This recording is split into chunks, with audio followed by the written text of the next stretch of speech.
I'm joined now by two members of the men's basketball team, Tommy McGuire and Matt Kempter. Guys, how are you tonight? Thanks for stopping by. Doing good. Thanks for having us on. Doing good. Happy the women's team's got to go lead at halftime. Yeah, absolutely. And good vibes from your win on Tuesday night. Big win against Ursinus. And talk about a tough start to the schedule for you guys. Playing Swarthmore on the road. I know that was a hard-fought game, tough loss, but you came back with a big win on Tuesday night before traveling to Johns Hopkins on Saturday. Talk to me about sort of the tough start to the season and how big that win was on Tuesday. Tommy, we'll start with you. Yeah, definitely. I mean, every team we play in the Centennial Conference is a good competition, but, I mean, like you said, those three teams have definitely been some of the more successful teams in the conference the last couple of years. So being able to give ourselves a good test against those teams early on in the season, we'll be able to see where we're at. I mean, luckily we're 1-1 right now. We're not necessarily happy with the result at Swarthmore, but I mean we have a lot to learn from, and hopefully next time we see them again, we'll be able to get a win. Yeah, you know, the schedule in the beginning of the season, it's definitely one of the toughest in the conference, if not probably the toughest. But like Tommy said, it kind of gives us a good idea of where we're at and where we can go. So I think that we're handling it pretty well so far. Obviously we wanted to beat Swarthmore, but sometimes it doesn't work that way. But we got Hopkins on Saturday, so we're focused for that one, trying to get the win there. And, Matt, you played such a big role on Tuesday night, coming off the bench, hitting those three-pointers and really the game-clinching free throws. How tough is that when you're, sort of cold on the bench to come into the game like that? And, man, you were on fire. When I'm on the bench, I do try to do my best to stay locked in the whole time, trying to come into the game prepared to, knowing the tendencies of the other players, of the whole team. Really know the scouting report before the game starts, and as the game goes, I try to also pick up on more tendencies, see what I can see on the bench. I mean, I know I don't always get in, but I always try to be as prepared as possible to be in there. Yeah, absolutely. And Tommy, I know you and Justin Allen, really the major post presence on this team. You pulled down 13 rebounds. I'm sure Coach Hopkins gets on you to get those boards every game, right? Yeah, definitely. I mean, we try and focus on just as a team defending and getting rebounds, not necessarily about, who ends the possession, just as making sure that we, as a unit, get the stop. So, I mean, yeah, it was awesome. I got 13, but, I mean, more importantly, we got the win. So.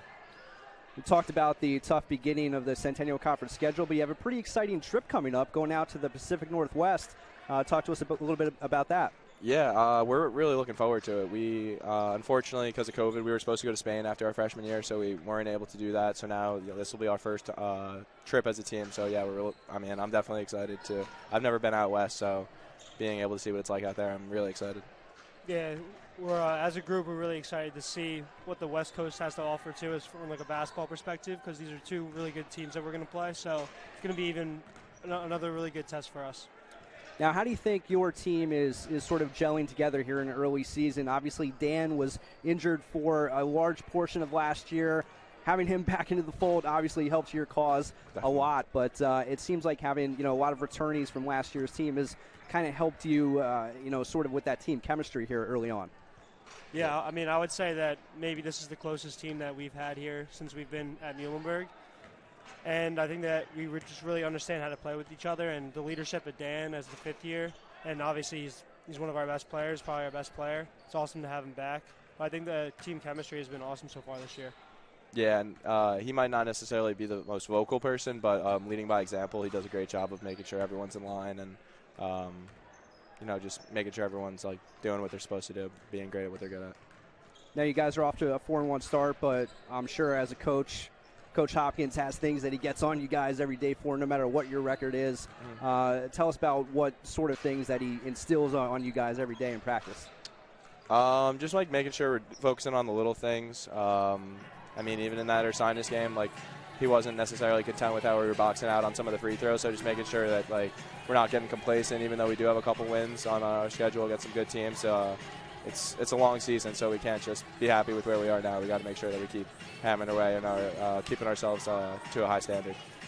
Now I know both you guys looking forward to life after basketball as well in the not too distant future. Tommy, I know you had an internship and you have a job opportunity lined up a little bit.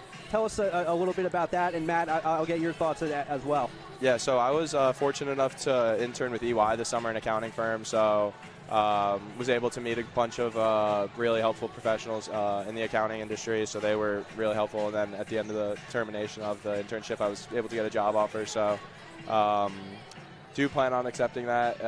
If I do want to do another use my 5th year of eligibility, I can defer the offer. So keeping my options open at this point. But yeah, we'll see. I mean, it's definitely good to have a little safety blanket. So yeah, like similar to Tommy, keeping my options open right now. Right now, I'm considering coaching college basketball at the Division I level somewhere, so I'm trying to put out some feelers and see what I can get. And then this past summer, I interned at a company called The Awesome Films for the Raw Knuckles podcast. So it's an NHL podcast hosted by 2 former NHL players, and if not, I can work there next year as well. So this media thing is no stranger to you then? No. I'm very used to this, yeah. Excellent. All right, guys. Well, thanks so much for stopping by. Great Definitely. start to the season. Good luck the rest of the way, and hopefully we'll talk to you again down the line. Thank you very much. Yep. Thank you for having us on. Absolutely. Thank you.